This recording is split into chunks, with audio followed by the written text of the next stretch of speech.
adding a new user login for your Accessit software. Let's navigate to our Configuration tab. Go down to Users.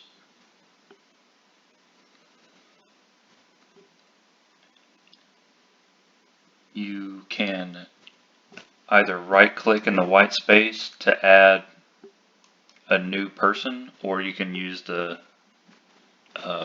new plus symbol at the upper left ribbon. Let's just put in a test name.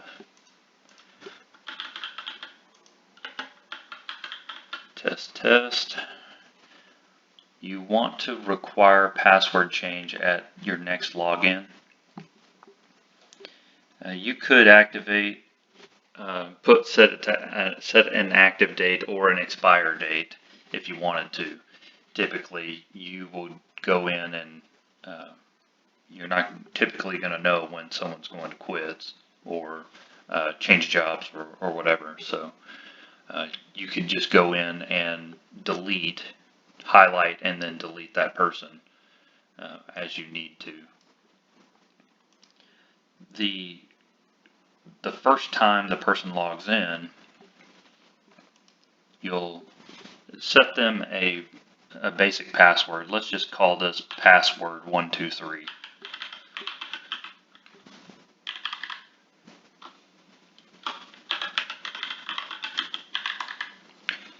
Confirm that down below. So the username is what you will type in, and then of course the password for the initial login. So let's save that.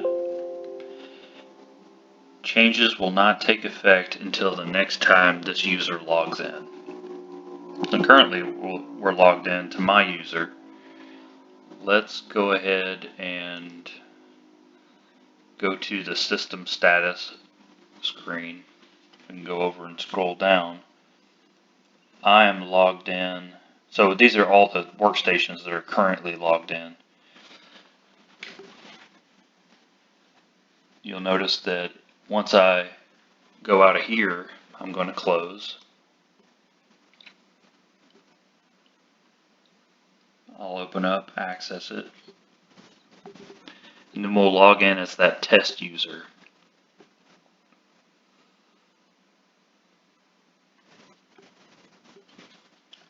Test, and then that password 123, log in. Put in our old password, password 123. Then our new password, we'll call this password 123456. We're going to delete this out as soon as we get in there. Don't worry about the enable two-factor authentication. Do OK. There are a few settings that you could put in to the main settings of the system to make this as complicated or simple as possible. In our case, we will need to add a uppercase, lowercase, a number, and a special character. So we'll go ahead and delete this out. I'll say capital P, password 123, and then do a /.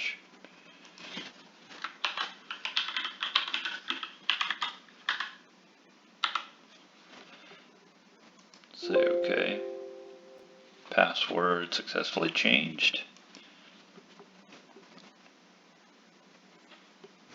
And that makes it to where if you're admin of the system and you want to issue somebody a user login, you don't, of course, have access to their password, and that adds a little bit of separation for you. So if we look down at our test, here's our test person.